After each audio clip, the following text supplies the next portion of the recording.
السلام علیکم ناظرین آج میں آپ کے لیے زبردست کہانی لے کر حاضر ہوا ہوں۔ امید کرتا ہوں آپ کو بہت مزہ آئے گا۔ میرا نام نورین ہے، میں لاہور میں رہتی ہوں۔ میرے ماں باپ کا انتقال ہو چکا تھا۔ میرا ایک بڑا بھائی ہے، میرا بھائی ایک سرکاری ملازم ہے۔ میں نے BA کیا ہوا تھا۔ میری چاچی اور اس کا بھائی ہمارے گھر آئے ہوئے تھے۔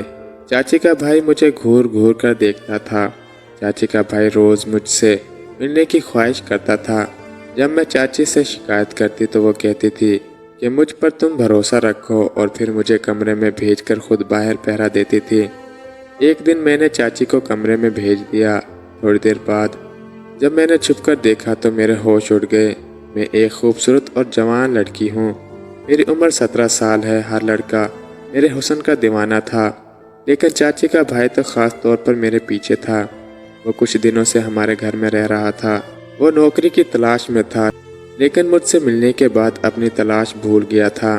میں سب کے لیے کھانا بناتی تھی۔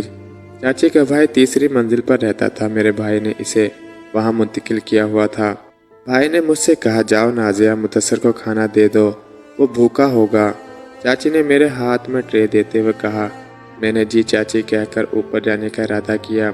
میں مدثر کے کمرے میں جانے سے ڈر رہی تھی، کیونکہ وہ مجھ سے تنہائی میں ملنے کی خواہش کرتا تھا، اور میں اس کی یہ خواہش پوری نہیں کر سکتی تھی۔ بہرحال اپنے خوف پر قابو پا کر میں کمرے میں داخل ہوئی۔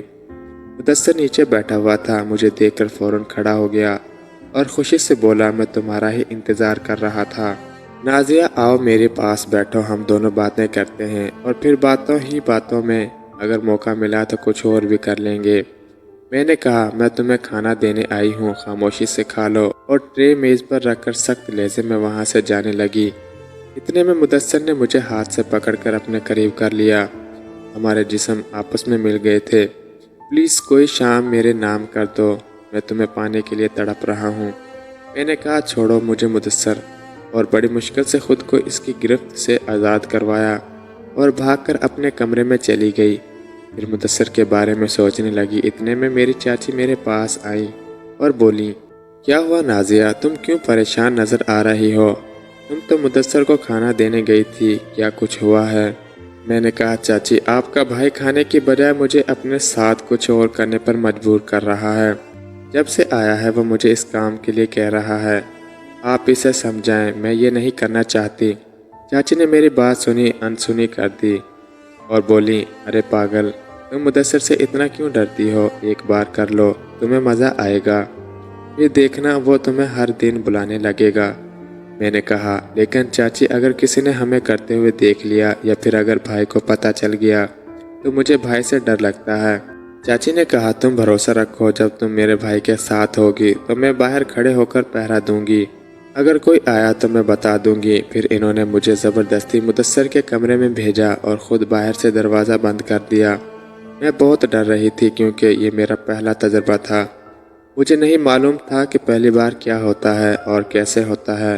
مدثر نے مجھے اپنے پاس دے کر مسکرایا اور پھر مجھے اپنے پاس بٹھا لیا اور میرے ساتھ کھیلنے لگا، اور اس نے مجھے 2 گھنٹے بعد اپنی مرضی سے چھوڑا۔ میری حالت بہت خراب ہو گئی تھی، میں ٹھیک سے چل بھی نہیں پا رہی تھی۔